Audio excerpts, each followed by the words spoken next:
मैं professor Jaswant Singh, professor मैं पर्यावरण विज्ञान का हूँ और आज मैं BEAV जो कि आपका एनवायरमेंटल स्टडीज़ है उसके ऊपर मैं आपसे चर्चा करूँगा। जो एनवायरमेंटल स्टडीज़ के जो आपका सिलेबस है उसका कोड है आपका 10181 एनवायरमेंटल स्टडीज़। मैं डॉक्टर राम मनोहर लोहिया अवध विश्वविद्यालय में हूँ और वहाँ पर पृथ्वी एवं पर्यावरण विज्ञान संस्थान नाम का एक इंस्टीट्यूट है जिसका कि मैं निदेशक हूँ। ये विश्वविद्यालय अयोध्या में स्थापित है। आज जो हम आपसे चर्चा करेंगे वह ग्लोबल एनवायरमेंटल इश्यूज पर है जो कि कोर्स में आपके है। और ग्लोबल एनवायरमेंटल इश्यूज को हम क्यों ग्लोबल कहते हैं, पहले सब ये जानना आवश्यक है कि जो ग्लोबल पर्यावरणीय समस्याएं हैं ये क्या है। ये ग्लोबल पर्यावरणीय समस्याएं वो है जो कि जिस कंट्री में या जिस देश में ये हैं या जिस देश की ये प्रॉब्लम है ये उसकी बाउंड्री से बाहर है, माने उस देश के बाहर है। केवल ये उसी देश तक सीमित नहीं है बल्कि ये अन्य देशों में या यहाँ तक कहा जा सकता है कि ये विश्व के बहुत सारे देशों को प्रभावित करती है। और इसके समाधान के लिए भी जो इसके सॉल्यूशंस हैं या निराकरण हैं वो भी अंतर्राष्ट्रीय स्तर पर किए जाते हैं, तभी इन समस्याओं का समाधान होता है। जो सिलेबस में है वो आपके global warming and climate change है, ओजोन लेयर डिप्लीशन है माने ओजोन का क्षरण, एसिड रेन माने अम्लीय वर्षा। तो इनके ऊपर हम लोग बारी बारी से चर्चा करेंगे। सबसे पहले क्लाइमेट के बारे में जानना है कि क्लाइमेट क्या होती है। क्लाइमेट एक एटमॉस्फेयर की एक कंडीशन है जिसको कि हम एक लंबे समय तक जिसका कि हम अध्ययन करते हैं। लंबे समय तक जब हम उसका अध्ययन करते हैं तो वहाँ की जो वेदर एटमॉस्फेयर है, वहाँ का जो वेदर है वो कैसे है और वो किस प्रकार है, कैसे वो प्रभावित हमारे जीवन को करता है, इसका हम अध्ययन करते हैं क्लाइमेट में। एटमॉस्फेयर उस स्थान का छोटे समय तक नापा गया जो पैरामीटर्स हैं वो होते हैं। और जैसे कि इसमें हम जिन चीज़ों को नापते हैं उसमें तापमान है, वर्षा है, आर्द्रता है, मॉइस्चर इत्यादि है। और ये सब आपस में मिलके माने तापक्रम, आर्द्रता और वर्षा जिसको कि प्रेसिपिटेशन भी बोलते हैं, ये वहाँ की क्लाइमेट को प्रभावित करती है। कैसे प्रभावित करती है?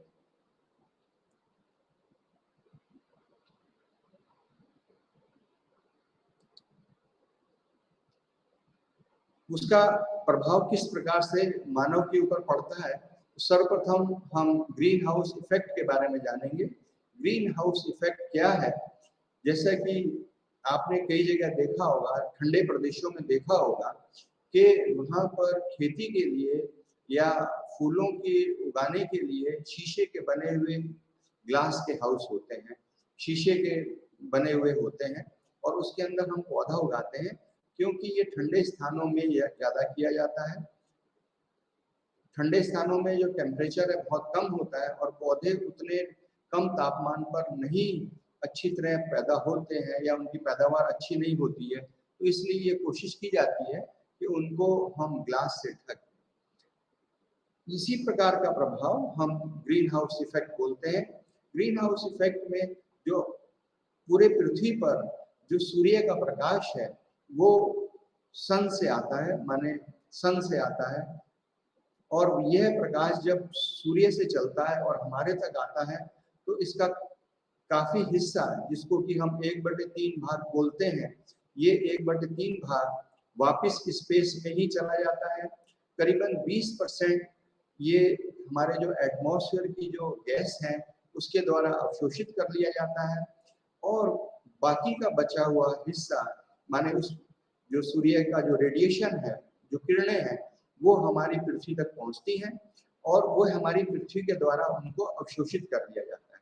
हमारी पृथ्वी इन किरणों को अवशोषित करती है और अवशोषित करने के बाद इंफ्रारेड रेडिएशन या लॉन्ग वेव रेडिएशन वो निकालती है और ये लॉन्ग वेव रेडिएशन हमारी पृथ्वी से बाहर जाता है।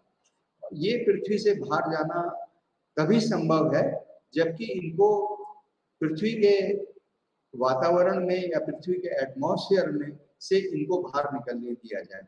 लेकिन होता क्या है कि हमारे पृथ्वी के जो एटमॉस्फेयर है उसके में बहुत सारी गैसें होती हैं और उन गैसों की वजह से ये सारे के सारे जो पृथ्वी से निकले हुई इंफ्रारेड रेडिएशन है या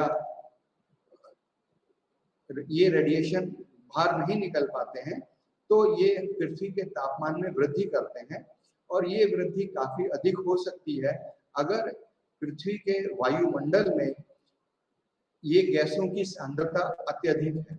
और इसी वजह से हमारी पृथ्वी पर जो तापमान है वो -18 से +15 डिग्री सेंटीग्रेड होता है, जो कि पृथ्वी पर जीवन को बनाए रखने के लिए अत्यंत आवश्यक है।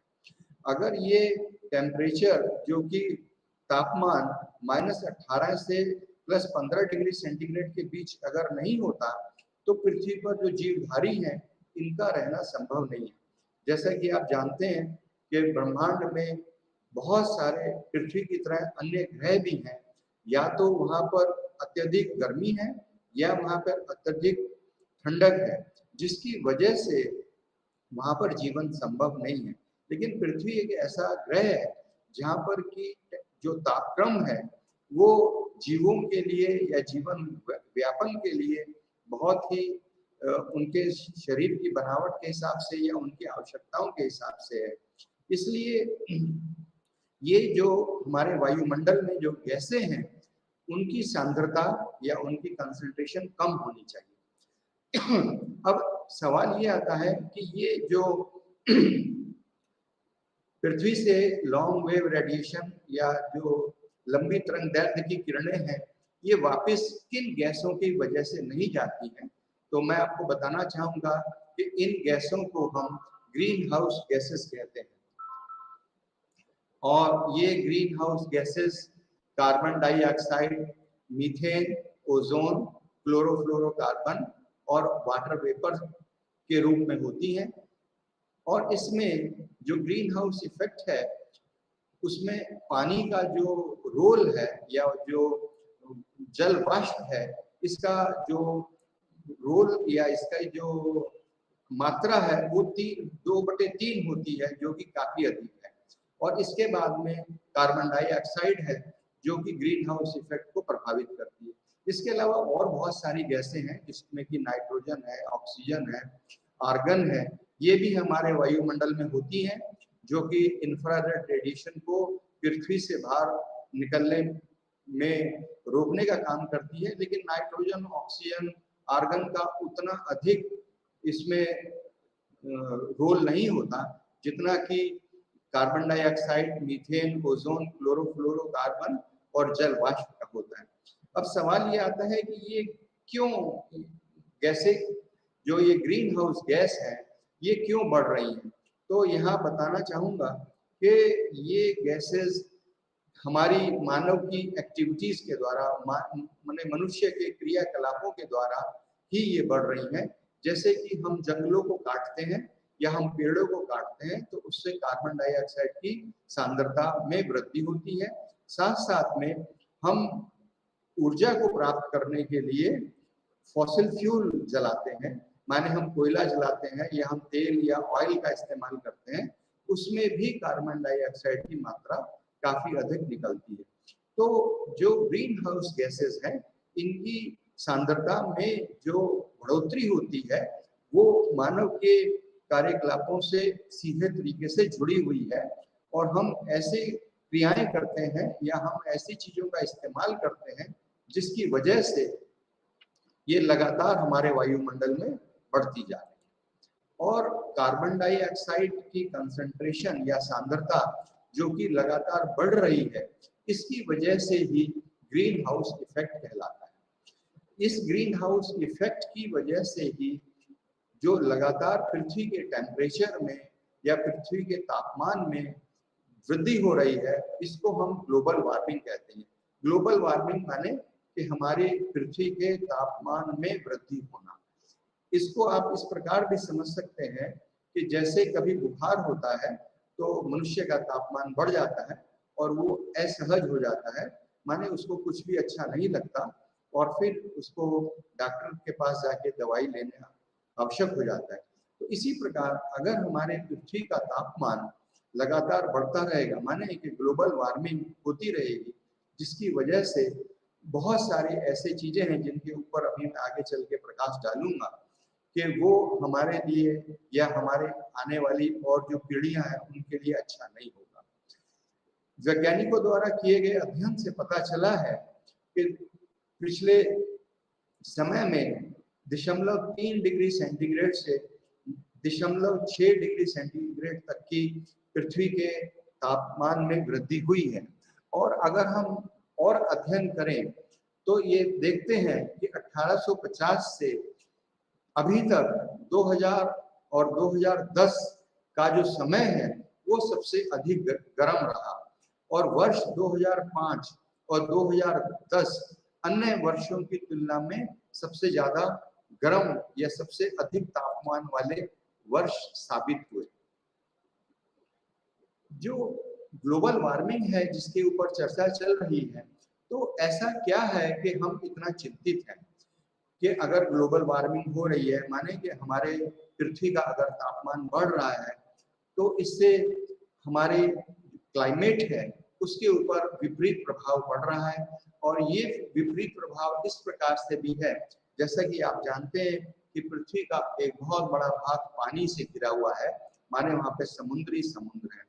तो पृथ्वी के चारों तरफ जो समुद्र है उनमें जल स्तर का बढ़ रहा है, माने समुद्रों में जल का बढ़ना, और ये जल का जो स्तर है माने सी लेवल है, ये 0.5 से 1 मीटर तक की वृद्धि कर सकता है। और ये वृद्धि होने से क्या होगा कि जो ऐसे राष्ट्र हैं या ऐसे शहर हैं जो कोस्टल एरिया के या तटीय क्षेत्रों के किनारे बसे हुए हैं, वहां पर अत्यधिक बाढ़ आ सकती है, या वहां पर जो पानी का जल स्तर बढ़ने से वो शहरों के अंदर पानी काफी अंदर तक आ सकता है और बाढ़ आने पर ये पानी बहुत अधिक लोगों को प्रभावित कर सकता है, खेती को प्रभावित कर सकता है, वहां के रहने वाले लोगों को प्रभावित करेगा और वहां पर जो बिल्डिंग्स हैं, सड़क हैं इत्यादि, उन सबको भी वो खराब करेगा। ग्लोबल वार्मिंग की वजह से कभी ऐसा भी हो सकता है कि बहुत अधिक बारिश होगी और कभी ऐसा भी हो सकता है कि बहुत अधिक सूखा होगा। ये सभी आप अगर ध्यान से देखें तो पिछले विगत कुछ वर्षों में आप इसको महसूस भी कर रहे होंगे, इसको आप देख भी रहे होंगे। इन सभी कारणों से क्या होगा कि जो हमारा एग्रीकल्चर है, माने जो हमारी कृषि की उत्पादकता है, उसमें कमी आएगी। हमारा जो अनाज है वो कम हमें उपलब्ध होगा। दालें हैं, फल हैं, सब्जियां हैं और अन्य प्रकार की जो चीजें जिसकी की मानव को आवश्यकता है वो कम हो जाएंगी, क्योंकि खेतों से प्रोडक्टिविटी कम हो जाएगी। और जो जंगल है, जंगल भी इससे प्रभावित होंगे।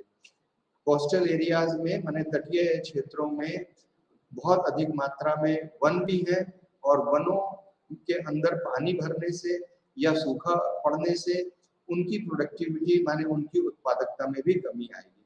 इसी प्रकार से अगर हमारे क्लाइमेट में, वातावरण में अगर सांद्रता अधिक होगी, जल मात्रा अधिक होगी, तो यह देखा जाता है कि जो बीमारियां हैं जैसे कि मलेरिया है, ज्यादा जब बारिश होती है तो ये बीमारियां भी बहुत अधिक फैलने लगती हैं।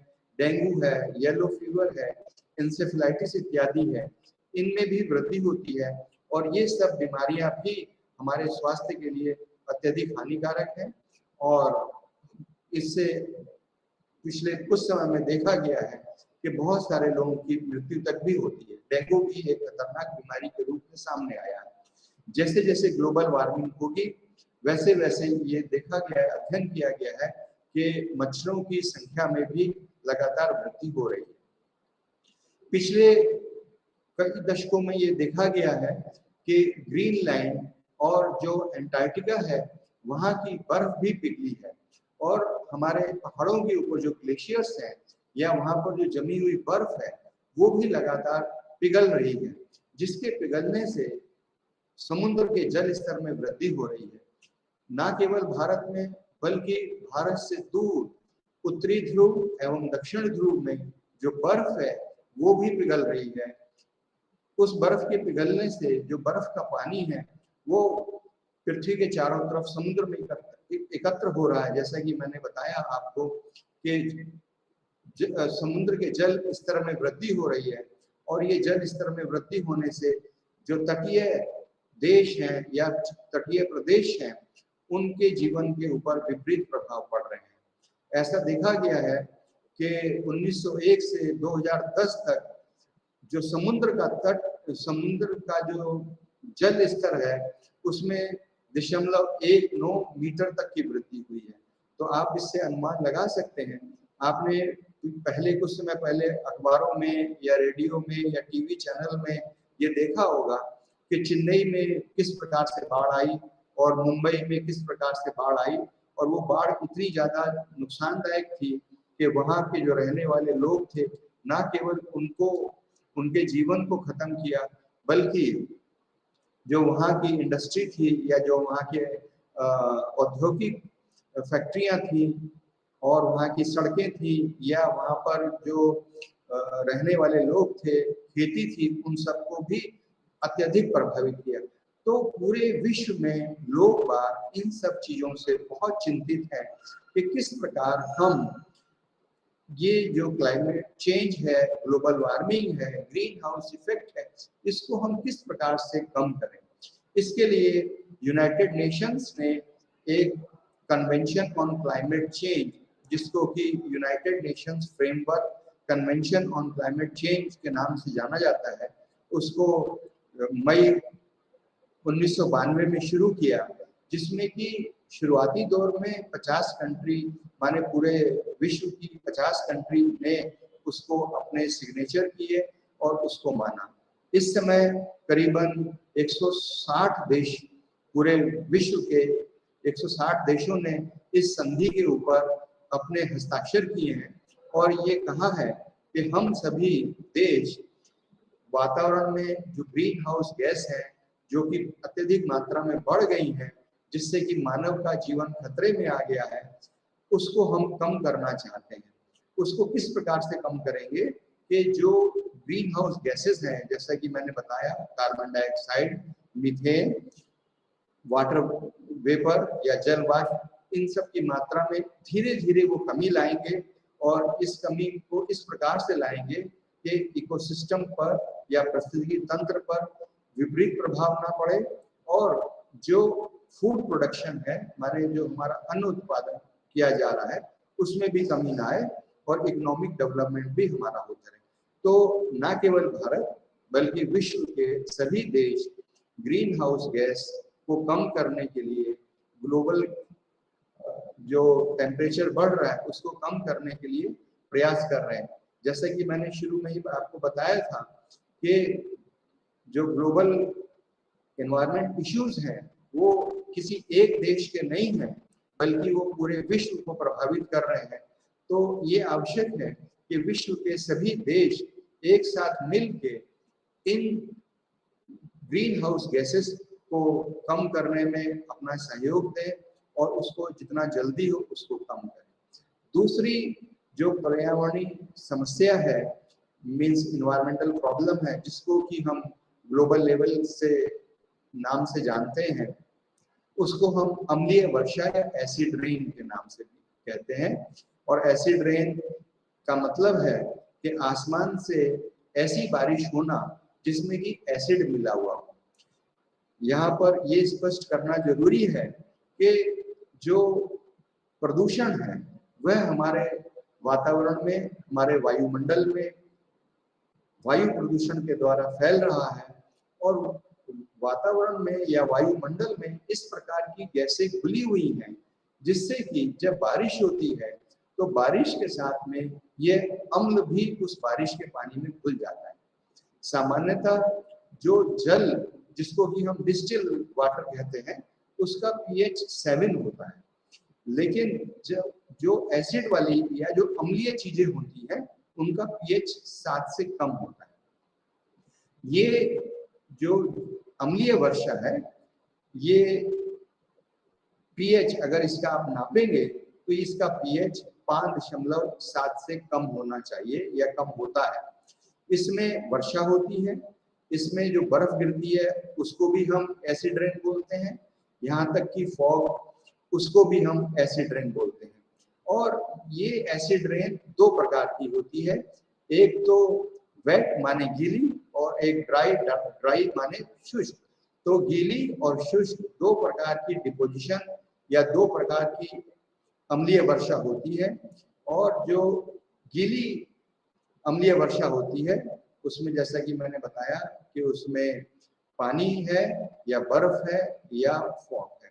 इसके अलावा जो शुष्क है उसमें कणों के रूप में, माने अम्ल के कण होते हैं या वो गैस के रूप में होते हैं, सूखे हुए क्रिस्टल्स के फॉर्म में होते हैं। वह उनको मॉइस्चर नहीं मिलती है और वह हमारे बिल्डिंग के ऊपर या जो हमारी वाटर बॉडीज हैं माने, या जो हमारी क्रॉप्स हैं माने जहाँ हमने सब्जियों को लगाया हुआ है, या जो हमारी फसलें हैं उनके ऊपर आके जम जाते हैं। और जब पानी आता है या जब उनके ऊपर मॉइस्चर आती है या नमी आती है तो वह फिर से जो है जलीय एसिड रेन के रूप में आ जाते हैं।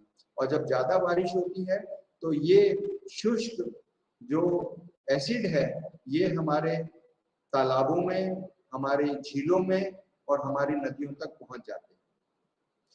ये अम्लीय वर्षा हमारे लिए बहुत ही चिंता का विषय है, क्योंकि ये पौधों को, मिट्टी को और मिट्टी के अंदर और जल के अंदर पाए जाने वाले विभिन्न जीवों को प्रभावित करती है। इसके प्रभावों को अगर हम देखें तो हम पहले ये जानेंगे कि जो अम्ल है इसमें किस प्रकार के अम्ल होते हैं। जैसे कि आपने सुना होगा कि एक नाइट्रिक अम्ल होता है, इंटर में आप लोगों ने अपनी पुस्तकों में पढ़ा होगा। एक नाइट्रिक अम्ल है, एक सल्फ्यूरिक अम्ल है। तो ये दोनों ही अम्ल ये अम्लीय वर्षा में शामिल होते हैं। अब सवाल ये आता है कि ये अम्ल जो नाइट्रिक एसिड है या जो सल्फ्यूरिक एसिड है ये कहाँ से आता है।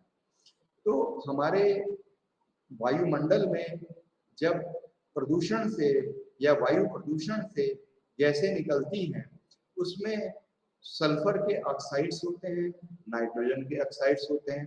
सल्फर के ऑक्साइड में सल्फर डाइऑक्साइड या सल्फर ट्राइऑक्साइड होता है। इसी प्रकार से नाइट्रोजन में नाइट्रिक ऑक्साइड या नाइट्रोजन डाइऑक्साइड होता है। और ये दोनों ऑक्साइड्स माने नाइट्रोजन के और सल्फर के, ये सल्फ्यूरिक एसिड और नाइट्रिक एसिड बनाते हैं। नाइट्रिक ऑक्साइड्स जंगलों में आग लगने से और हमारे जो पावर हाउस हैं या जो हमारे ट्रांसपोर्ट में जो हमारी मोटर्स चलती हैं, हमारे जो वाहन चलते हैं उनसे निकलते हैं।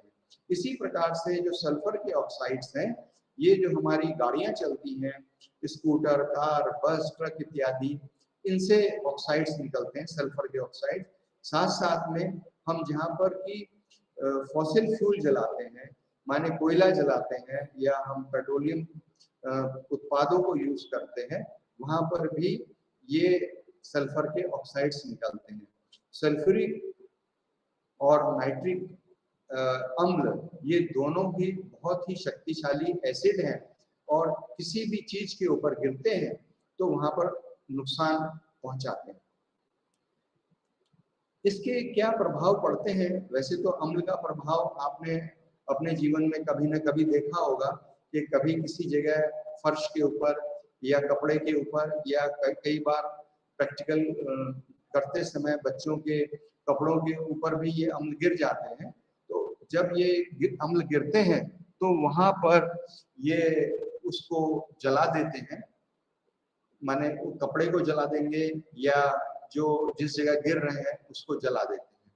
ये ऐसे वर्षा माने अम्लीय वर्षा जब हमारे खेतों में पहुंचती है तो वहां पर खेतों में और या जंगलों में उसकी उत्पादकता के ऊपर विपरीत प्रभाव डालती है। उसमें मिट्टी में जिसमें कि हमारे ये पौधे उगते हैं या जिसमें हम फसलें उगाते हैं उसके अंदर विभिन्न प्रकार के मिनरल्स होते हैं, उसमें विभिन्न प्रकार के न्यूट्रिएंट्स होते हैं और ये न्यूट्रिएंट्स अम्लीय वर्षा के साथ में निकल जाते हैं या बह जाते हैं। जैसा कि आपको पता है कि मिट्टी के अंदर बैक्टीरिया है, बैक्टीरिया है और फंगस है जो कि बायोजियोकेमिकल साइकिल्स में माने नाइट्रोजन साइकिल में, कार्बन साइकिल में या आपने नाइट्रोजन चक्र, कार्बन चक्र, फास्फोरस चक्र इत्यादि को पढ़ा होगा तो इसमें इनका बहुत ही सराहनीय योगदान होता है। लेकिन अगर अम्ल मिट्टी में आ जाए या मिट्टी में अम्ल गिर जाए, हमारी भूमि में अगर अम्ल आ जाए तो उसकी उत्पादकता कम हो जाती है क्योंकि ये बैक्टीरिया और कवक फंजाई ये मर जाती है। तो कहने का मतलब ये है कि मिट्टी की उत्पादकता में कमी आती है और जितनी हम फसलों की अपेक्षा करते हैं कि हमारी पैदावार इतनी अधिक होगी उतनी हमारी पैदावार हो नहीं पाती है। इसी प्रकार से ये अम्लीय वर्षा जब हमारी नदियों में, हमारे तालाबों में और हमारे पोखरों में या हमारी झीलों में पहुंचता है तो वहां पर भी ये प्रभाव डालता है। वहां पर जो पानी के अंदर जीवधारी हैं वहां पहुंचकर, जीवधारियों में पौधे भी हैं और मछलियां भी हैं और अन्य बहुत से भी जीवधारी उसमें रहते हैं, लेकिन जब ये अम्लीय जल उस जल में पहुंचता है तो उस जल के पीएच को भी ये कम कर देता है। ऐसी दशा में बहुत लंबे समय तक अगर ये अम्ल का जल वहां पर रहता है तो ये मछलियां और पौधे वहां से लुप्त हो जाते हैं या मर जाते हैं और मछलियां इत्यादि किसी अन्य स्थान पर अगर जा सकते हैं तो चले जाते हैं। कहने का मतलब ये है कि उन जलीय स्थानों पर पारिस्थितिकी तंत्र बिल्कुल खराब हो जाता है, इकोसिस्टम वहां का डिस्टर्ब हो जाता है। इसी प्रकार से ये अम्लीय वर्षा मानव के स्वास्थ्य को भी प्रभावित करती है। ये मानव के फेफड़ों को, मानव की श्वसन प्रक्रिया को भी या जो हमारे सांस लेने के रेस्पिरेटरी सिस्टम है उसको भी प्रभावित करती है। जो आपका शुष्क अम्ल है, अम्लीय वर्षा है, वो हवा में उपस्थित रहता है और मानव अपने सांस के द्वारा उसको अंदर ले लेता है, जिसके कारण हमें एस्थमा, ब्रोंकाइटिस या हृदय से संबंधित रोग भी उत्पन्न हो जाते हैं। तो ये आवश्यक है कि किस प्रकार से हम इन चीजों को, जो अम्ल है उसको हम कम कर सकें। यहाँ पर एक प्रभाव के बारे में, अम्लीय वर्षा के एक प्रभाव के बारे में आप सबने बहुत अच्छी तरह पढ़ा होगा या आपने सुना भी होगा कि आगरा में ताजमहल है और ये ताजमहल अपनी खूबसूरती के लिए पूरे संसार में जाना जाता है और यहाँ पर प्रति वर्ष लाखों की संख्या में देश से और विदेशी लोग यहाँ पर इस ताजमहल को, इसकी ताजमहल की खूबसूरती को देखने आते हैं। लेकिन अभी हाल में ये पता चला है कि अम्लीय वर्षा के कारण इसकी अब खूबसूरती या जो इसकी चमक है उसमें धीरे धीरे कमी आ रही है।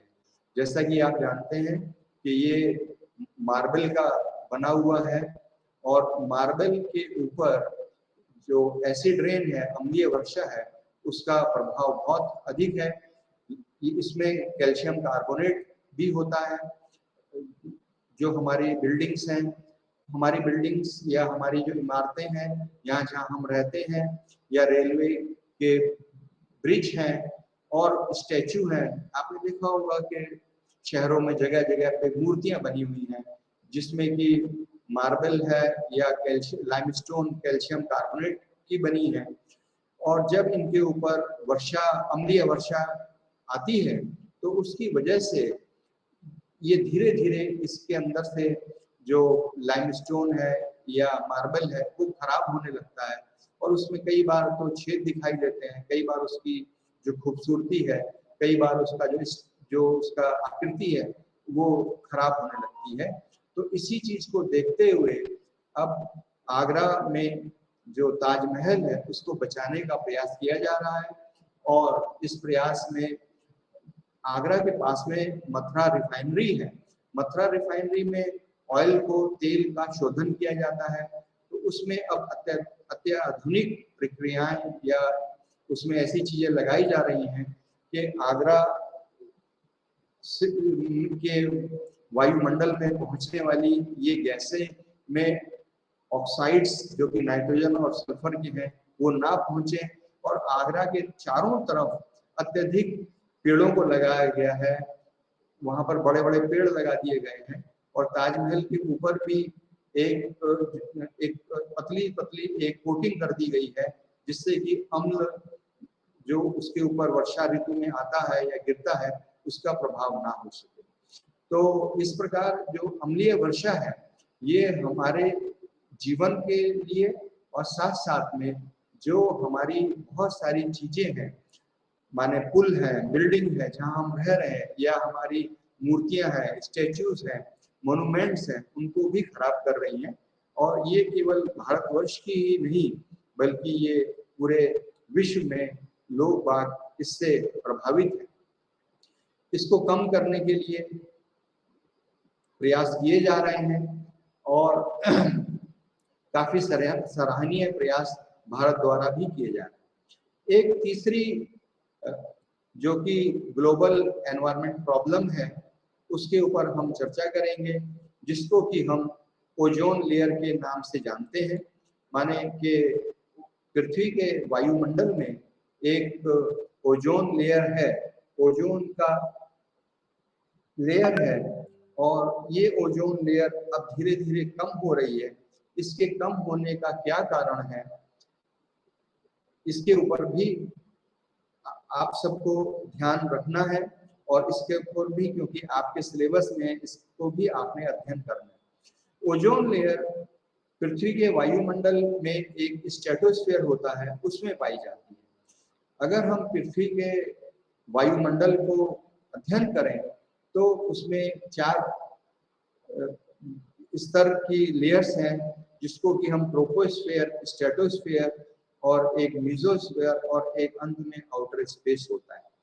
स्ट्रेटोस्फीयर 15 से 50 किलोमीटर वायुमंडल की वो लेयर है जिसके अंदर ओजोन लेयर पाई जाती है। ओजोन लेयर के बारे में आपको बताएं कि सूर्य से, जैसे कि आपको ग्रीन हाउस इफेक्ट में आपने अध्ययन किया कि सूर्य से आने वाला जो प्रकाश है उसमें एक प्रकार की किरणें होती हैं जिसको कि हम पराबैंगनी किरणें बोलते हैं, माने अल्ट्रावायलेट रेडिएशंस। ये पराबैंगनी किरणें सूर्य से आती हैं, और ये पराबैंगनी किरणें भी 3 प्रकार की होती हैं। ये 3 प्रकार इनके तरंग दैर्ध्य के ऊपर निर्भर है, जैसे कि UVA, UVB और UVC, माने अल्ट्रावायलेट A, अल्ट्रावायलेट B और अल्ट्रावायलेट C। UVA में 315 से 400 नैनोमीटर तरंग दैर्ध्य होता है, और UVB में 280 से 315 नैनोमीटर का तरंग दैर्ध्य होता है। UVC में 100 से 280 नैनोमीटर का तरंग दैर्ध्य होता है। यहाँ पर यह बताना आवश्यक है कि इन तीनों में से UVA, UVB, UVC में से UVB माने जिसका तरंग दैर्ध्य 280 से 315 नैनोमीटर है, यह हमारे लिए अत्यधिक नुकसानदायक है। लेकिन हमारी पृथ्वी के वायुमंडल में जो ओजोन लेयर है जिसके ऊपर हम लोग अभी चर्चा कर रहे हैं, जो कि स्ट्रेटोस्फीयर में पाई जाती है, ये ओजोन लेयर पराबैंगनी बी किरणों को, जिसका की तरंग दैर्ध्य 280 से 315 नैनोमीटर होता है, को रोकने में सक्षम होती है। माने कि ये हानिकारक किरणें हमारे तक नहीं पहुंचती। क्यों नहीं पहुंचती? कि वहां पर एक वायुमंडल में एक ओजोन लेयर है, ओजोन परत है, लेयर मान परत, ओजोन परत है, और ये ओजोन परत पराबैंगनी किरणों को अपने में अवशोषित कर लेती है। जब पराबैंगनी किरणें वायुमंडल में अवशोषित हो जाती हैं तो यह पृथ्वी तक नहीं पहुंचती है, और जब ये पृथ्वी तक नहीं पहुंचती है तो ये हमको वहां किसी प्रकार का दुष्प्रभाव नहीं डालती है।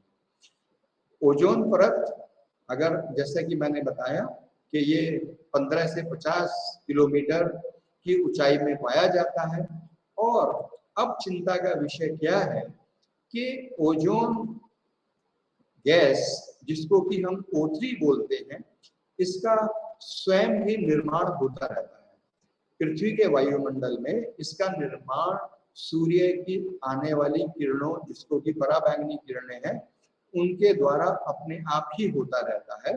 माने कि हमारे वायुमंडल में जो O2 है वह सनलाइट को अवशोषित कर O3 माने ओजोन को बनाती है।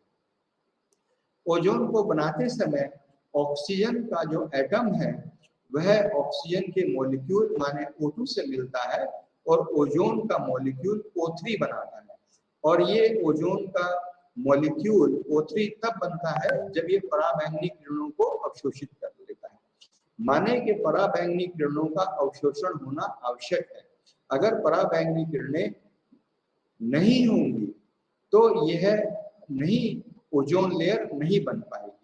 पृथ्वी के ऊपर मानव के लिए ऑक्सीजन का होना जरूरी है। जैसा कि आपने अभी जब कोरोना काल था तो देखा होगा कि ऑक्सीजन कितना हमारे लिए आवश्यक है, क्योंकि पृथ्वी में हम रह रहे हैं तो पृथ्वी के निचले भाग में वायुमंडल में ऑक्सीजन का होना बहुत आवश्यक है, जो कि पौधों से हमें प्राप्त होता है, और पौधे ही ऑक्सीजन बनाते हैं, या फिर इंडस्ट्री में इंडस्ट्रियल ऑक्सीजन बनाई जाती है। लेकिन ओजोन का निर्माण स्ट्रेटोस्फीयर में होता है, और स्ट्रेटोस्फीयर में इसलिए होता है कि ये पराबैंगनी किरणों को रोक सके। लेकिन पिछले करीबन 30-40 वर्षों से क्या हो रहा है कि मानव की ऐसी बहुत सारी गतिविधियों से, मानव के ऐसे बहुत सारी चीजों के इस्तेमाल करने से, जिसमें कि केमिकल्स हैं जिनको कि हम क्लोरोफ्लोरोकार्बन के नाम से जानते हैं। हम क्लोरोफ्लोरोकार्बन का इस्तेमाल करते हैं। ये क्लोरोफ्लोरोकार्बन सबसे पहले 1930 में थेम्स मेस्ले नामक एक वैज्ञानिक ने बनाई थी, और ये सोच के इसका निर्माण किया था कि ये केमिकल्स हमारे रेफ्रिजरेशन में, एयर कंडीशंस में बहुत लंबे समय तक रहेंगे, और हमें इसका जो है फायदा मिलता रहेगा। लेकिन ये जब बनाए जाते हैं, जब फैक्ट्री में बनाए जाते हैं क्लोरोफ्लोरोकार्बन, या जब हम इनको इस्तेमाल करते हैं, या जब एक जगह से दूसरी जगह लेकर जाते हैं, तो ये हमारे वायुमंडल में पहुंच जाते हैं, और वायुमंडल में ये सबसे ऊपर कहाँ पहुंच जाते हैं? स्ट्रेटोस्फीयर में।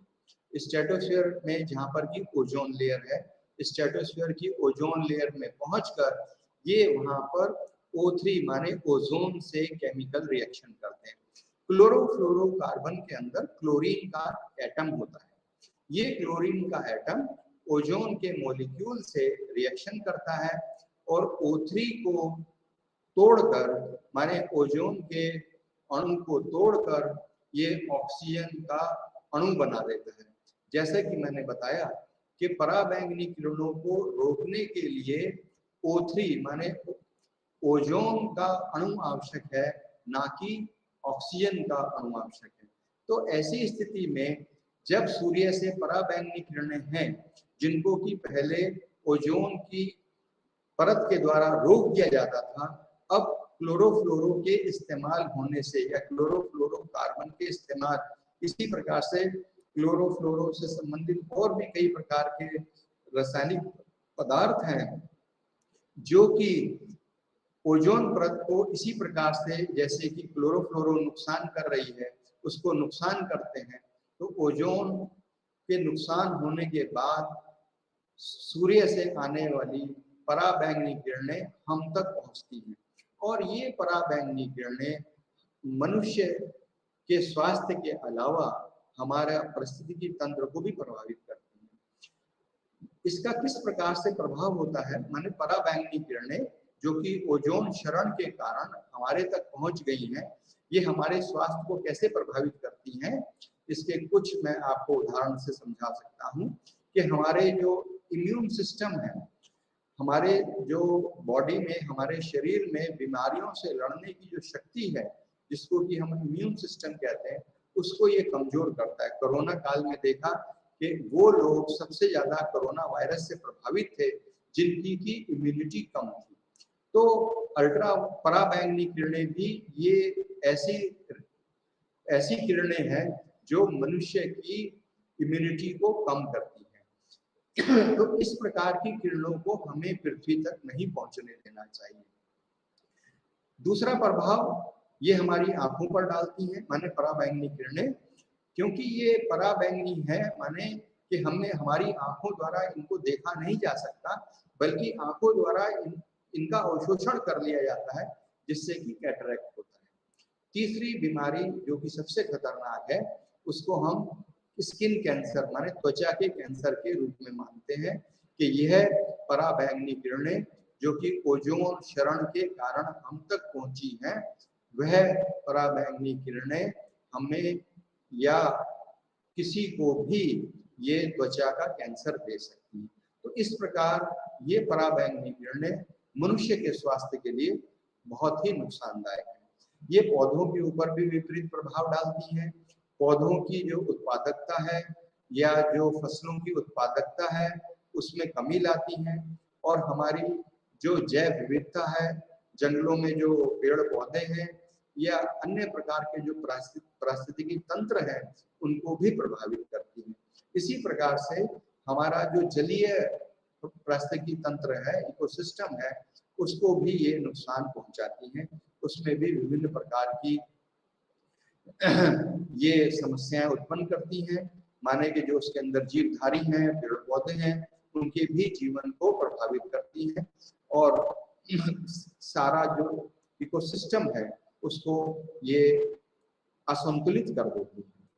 इसके अलावा जो हमारा बिल्डिंग मटेरियल है या जो हमारे प्लास्टिक्स हैं, उनको भी ये नुकसान पहुंचाती है।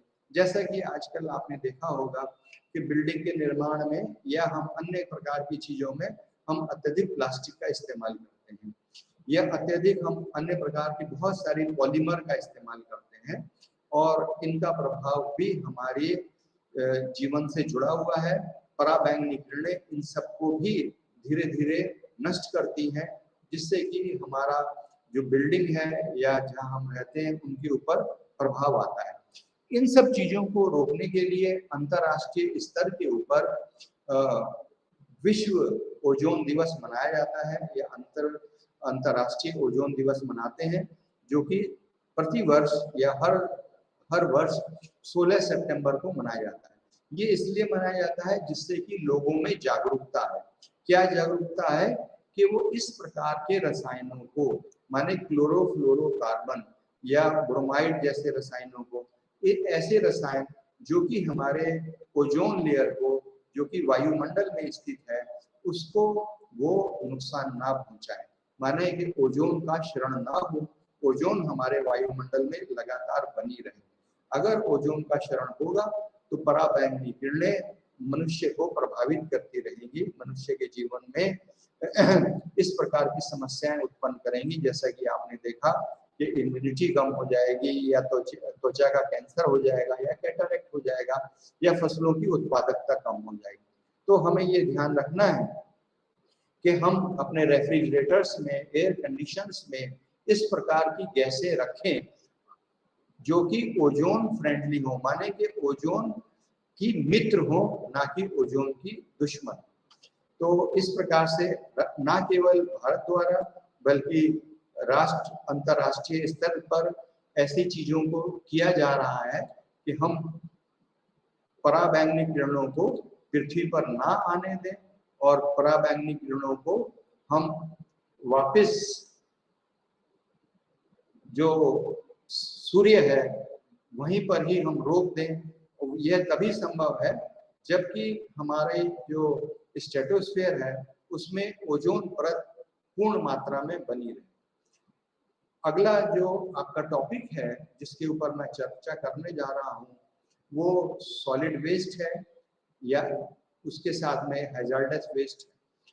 सॉलिड वेस्ट माने ठोस कचरा, जैसे कि आप जहां आप रहते हैं शहर में, गांव में, या जब आप शहरों में जाते हैं, बड़े बड़े शहरों में आपने देखा होगा, दिल्ली में, लखनऊ में, पूना में, बेंगलोर में, जब आप इन शहरों में जाते हैं या प्रवेश करते हैं तो शहर की सीमा पर ही बहुत बड़े बड़े कूड़े के ढेर लगे होते हैं और उसमें आग लगी होती है या वहाँ पर विभिन्न प्रकार के पशु पक्षी उनके ऊपर बैठे हुए होते हैं और वहाँ से दुर्गंध आ रही होती है।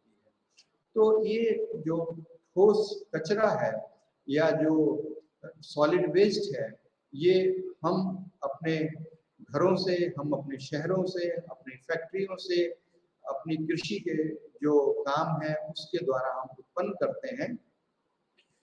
इसको पढ़ने की दृष्टि से अगर हम इसका अध्ययन करना चाहें तो ये 5 प्रकार के होते हैं। एक डोमेस्टिक माने घरेलू, जो कि घरों से आ रहा है, घरेलू वेस्ट। दूसरा म्युनिसिपल माने जो हमारे शहरों से आ रहा है। तीसरा इंडस्ट्रियल माने जो कि हमारी फैक्ट्रियों से आ रहा है। चौथा एग्रीकल्चर माने जो हमारी कृषि की एक्टिविटीज हैं, कृषि के कार्यकलाप हैं, उनसे भी वेस्ट बन रहा है, जैसा कि आपने पराली के बारे में पढ़ा होगा या अखबारों में सुना होगा। पांचवा स्पेशल वेस्ट माने विशेष प्रकार का वेस्ट है, जिसमें कि इलेक्ट्रॉनिक वेस्ट है या हैजार्डस वेस्ट है या रेडियोएक्टिव वेस्ट है, जिसके ऊपर हम आगे चल के चर्चा करेंगे। तो इसको हम समझने की कोशिश करते हैं कि ये कौन से वेस्ट हैं और ये कहाँ से आ रहे हैं।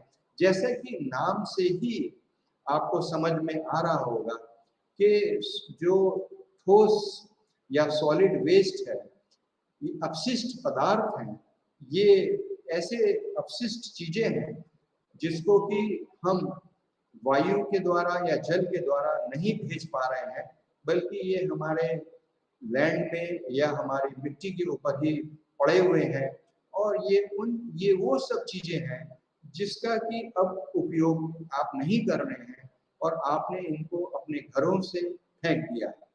इसमें सबसे पहले जो घरेलू वेस्ट है, जिसको कि हमने डोमेस्टिक वेस्ट किया है, कहा है, ये कौन सा वेस्ट है? ये वो वेस्ट है जो कि आप खाना बनाते समय या खाने को आप देते समय या आपके घर में जब सामान आता है या जैसे कि अखबार है, पेपर है, या जो आपका प्लास्टिक का सामान है, जब जिसमें कि आप प्लास्टिक के बैग हैं या कपड़े हैं जिनका कि आप इस्तेमाल कर चुके हैं, ये सारी की चीजें, ये सारी की सारी चीजें ये डोमेस्टिक वेस्ट के अंदर आती हैं, माने घरेलू वेस्ट के अंदर आती हैं। दूसरा जो वेस्ट है वो आपका म्युनिसिपल वेस्ट है। म्युनिसिपल वेस्ट माने वो वेस्ट जो कि आपके घरों से, आपके ऑफिस से, आपके होटल से, आपके मार्केट से, माने आपकी दुकानों से सड़क पर फेंक दिया जाता है, जिसमें कि पत्तियां हैं, मिट्टी है, प्लास्टिक है, ये सारी चीजें, यहाँ तक कि मरे हुए जानवर हैं या बेकार गाड़ियां हैं, आपने देखा होगा स्कूटर या कार, रिक्शा इत्यादि, ये सब भी हमारे म्युनिसिपल वेस्ट में आते हैं। कई बार हम अपना बिल्डिंग बनाते हैं, बिल्डिंग बनाने के बाद में जो भी सामग्री बचती है उसको हम वहीं छोड़ देते हैं। तो पाइप है, बिजली के तार इत्यादि हैं, ये सब म्युनिसिपल वेस्ट के अंदर आते हैं और ये म्युनिसिपल वेस्ट भी हमारे लिए जैसा कि घरेलू वेस्ट है उसी प्रकार ये भी नुकसान करता है। तीसरा वेस्ट हमारा जो है वो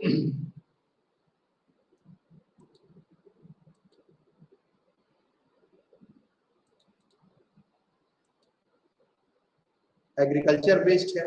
माने हम कृषि में बहुत सारी इस्तेमाल करते हैं, जानवरों को खाना खिलाते हैं, उसके बाद में वो बचता है, या जब हम फसलें काटते हैं तो जो फसलों का अवशेष है वो बचता है, जैसे गन्ने का है, बगैसे बोलते हैं, या चावल की भूसी है, या मक्का की जो रेसिड्यू है, या इस प्रकार बहुत सारी चीजें हैं जहाँ पर कि हमारी खेती की जा रही है, या जहाँ पर हम जानवरों को बांध रहे हैं, वहां पर से जो वेस्ट निकलता है उसको एग्रीकल्चर वेस्ट में की श्रेणी में लाते हैं। औद्योगिक वेस्ट में कई प्रकार के वेस्ट होते हैं। ये वेस्ट निर्भर करते हैं कि वो फैक्ट्री किस प्रकार की है, माने कि वहां पर क्या बनाया जा रहा है, क्या वहां पर प्लास्टिक बनाया जा रहा है, क्या वहां पर रबड़ बनाया जा रहा है, क्या वहां पर कपड़े बनाए जा रहे हैं, या वहां पर खाने की सामग्री बनाई जा रही है, या वहां पर मेटल बनाया जा रहा है, या स्टील बनाया जा रहा है। तो यह इस बात के ऊपर निर्भर करता है कि वहां पर आप क्या बना रहे हैं। स्पेशल वेस्ट में जैसा कि मैंने बताया, स्पेशल वेस्ट का नाम ही माने विशेष प्रकार का वेस्ट, जिसमें कि रेडियो एक्टिव वेस्ट आता है जो कि न्यूक्लियर पावर प्लांट से आता है, टॉक्सिक वेस्ट आता है जो कि हमारी पेस्टिसाइड से या हमारी फार्मास्यूटिकल इंडस्ट्री से निकलता है जहाँ की पेस्टिसाइड बनाए जा रहे हैं, बायोलॉजिकल प्रोडक्ट्स आते हैं जिसमें कि एंजाइम्स हैं, एंटीबायोटिक्स हैं, मेडिसिन हैं, पैथोजेनिक और पैथोलॉजिकल वेस्ट हैं। इसके अलावा ई वेस्ट आज की तारीख में बहुत इंपॉर्टेंट है। आप सभी लोग टीवी देखते हैं, कंप्यूटर्स को यूज करते हैं, मोबाइल यूज करते हैं, कैलकुलेटर्स, इलेक्ट्रॉनिक डिवाइसेस को यूज करते हैं, और 5-10 साल के बाद में जब ये खराब हो जाता है तब आप इसको फेंक देते हैं, और ये फेंके गए जो वेस्ट है उसी को हम ई वेस्ट कहते हैं। ई वेस्ट में ई वेस्ट के अंतर्गत बहुत सारे हानिकारक पदार्थ होते हैं।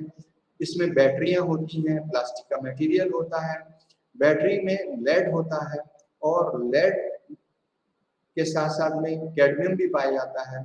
और ये लेड और कैडमियम ना केवल बच्चों के लिए बल्कि अन्य श्रेणी के या अन्य आयु वर्गों के लिए भी बहुत नुकसानदायक होते हैं, और उनके ऊपर भी इनका बहुत ही विपरीत प्रभाव पड़ता है। इलेक्ट्रॉनिक सामान में प्लास्टिक का बहुत इस्तेमाल होता है, और ये प्लास्टिक भी बहुत हानिकारक होता है। अब सवाल ये आता है कि जो ये वेस्ट है, माने जो सॉलिड वेस्ट है जिसको कि आप जो है अपने घरों से फेंक रहे हैं, इसके बारे में इतनी चिंता करने की क्यों आवश्यकता है, या ये आप क्यों पढ़ रहे हैं? जैसा कि आप देख रहे हैं कि दिन प्रतिदिन हमारी जो जनसंख्या है वो बढ़ती जा रही है, औद्योगिकरण बढ़ रहा है, क्योंकि हमें दिन प्रतिदिन ज़्यादा से ज़्यादा चीज़ों की आवश्यकता है। माने हमें कागज़ की आवश्यकता है, हमें चमड़े की आवश्यकता है, हमें रबड़ की आवश्यकता है, हमें प्लास्टिक की आवश्यकता है। तो हमारी जो आवश्यकताएं हैं वो दिन प्रतिदिन बढ़ती जा रही हैं, और पॉपुलेशन के बढ़ने के साथ साथ में उनकी जो आवश्यकताओं की पूर्ति करना भी आवश्यक है। तो हमारे कृषि भी बढ़ रहा है, हमारी फैक्ट्री भी बढ़ रही है, माने औद्योगिकरण भी हो रहा है, शहरीकरण भी हो रहा है।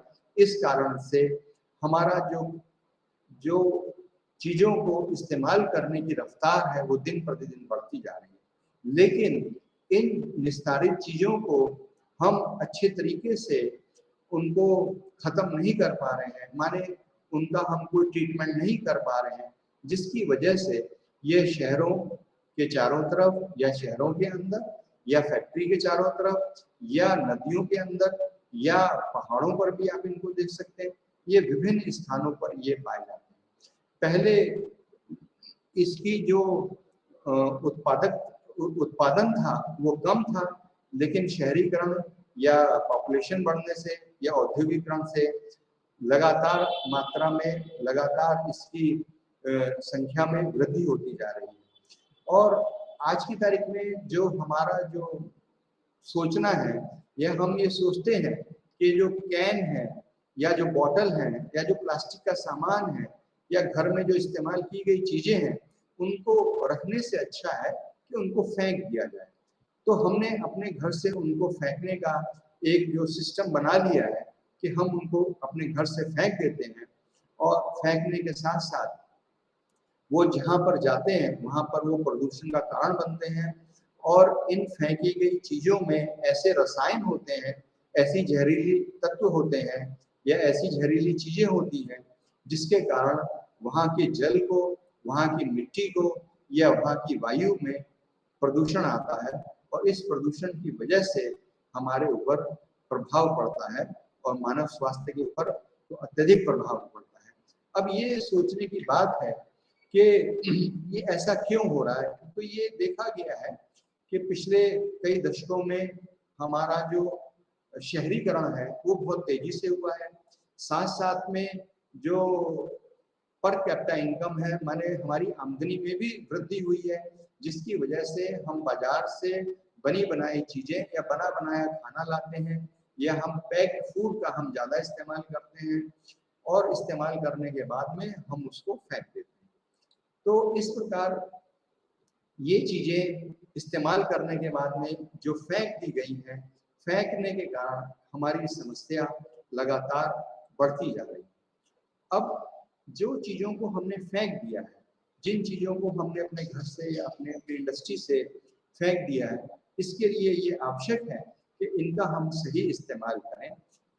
अन्यथा की स्थिति में क्या होता है कि ये मानव स्वास्थ्य के ऊपर प्रभाव करता है। जिन जगह पर हम इन चीजों को फेंकते हैं वहां पर मानव के स्वास्थ्य पर विपरीत प्रभाव पड़ता है और विपरीत प्रभाव पड़ने के साथ साथ वहां पर आपने देखा होगा मक्खी, मच्छर, चूहे, कौवे और गाय, अन्य जानवर वहां पर उस कूड़े को चारों तरफ फैला देते हैं, जिससे कि वहां पर जो रोगाणु है या वहां पर ये जो रोग फैलाने वाले जीवधारी हैं ये चारों तरफ फैल जाते हैं। इसलिए ये आवश्यक है कि इस प्रकार घरों से फेंके गए जो कचरा है इसका उचित प्रबंधन किया जाए। इसके अलावा ये आवश्यक है कि जो चीजें हैं आपके लिए इस्तेमाल करने के बाद में अभी उसको पुनः इस्तेमाल किया जा सकता है। जैसे जो फटे पुराने कपड़े हैं उसके थैले बनाए जा सकते हैं और प्लास्टिक की चीजों को कम से कम इस्तेमाल किया जा सकता है। अब प्लास्टिक का इस्तेमाल हमें कम से कम करना है क्योंकि प्लास्टिक भी मानव के लिए और अन्य जीवधारों के लिए अत्यंत नुकसानकारी है। जैसा कि आपने देखा होगा कि हम लोग प्लास्टिक के बैग के अंदर खाना फेंक देते हैं और उसको गाय व अन्य जानवर प्लास्टिक सहित खा लेते हैं और कुछ समय बाद उनकी जो पेट है या स्टमक है उसके अंदर प्लास्टिक का ये जो पन्नी है ये रुक जाती है और वो कुछ समय ये जानवर मर जाते हैं। तो हमको प्लास्टिक के उत्पादों को, अन्य चीजों को ज्यादा से ज्यादा हमको इस्तेमाल करना चाहिए। आज जो हम लोगों ने ग्लोबल एनवायरनमेंट इश्यूज के ऊपर जो चर्चा करी है और जैसा कि आपने कुछ ग्लोबल एनवायरनमेंट इश्यूज के ऊपर देखा कि ये इश्यूज ऐसे हैं, माने ये समस्याएं वो समस्याएं हैं जो कि ना कि उस देश में जहाँ पर हैं बल्कि अन्य देशों को, अन्य पृथ्वी पर अन्य राष्ट्रों को भी प्रभावित कर रही हैं। जैसे कि ग्लोबल वार्मिंग है, क्लाइमेट चेंज है, ओजोन लेयर है, एसिड रेन है और सॉलिड वेस्ट की जो प्रॉब्लम है ये हमारे लिए एक चिंता का विषय है। आपके पाठ्यक्रम में है, मुझे आशा है और पूर्ण विश्वास है कि आप इन सभी चीज़ों को बहुत ध्यान से धैर्यपूर्वक पढ़ेंगे और अगर आपके प्रश्न होंगे तो मेरे से वो प्रश्न भी आप कर पाएंगे। हमें अपने इस प्रकार के कार्य को करना है कि मानव का जो पर्यावरण है वो सुरक्षित रहना चाहिए और ये global warming, climate change, ozone layer, acid rain, अम्लीय वर्षा इत्यादि आने वाले समय में अगर कम ना हो पाए तो कम से कम बढ़ ना पाए। हालांकि अंतर्राष्ट्रीय स्तर पर इन सभी चीजों को कम करने की योजनाएं बनाई गई है और उनको किया भी जा रहा है। आज केवल इतना ही। धन्यवाद।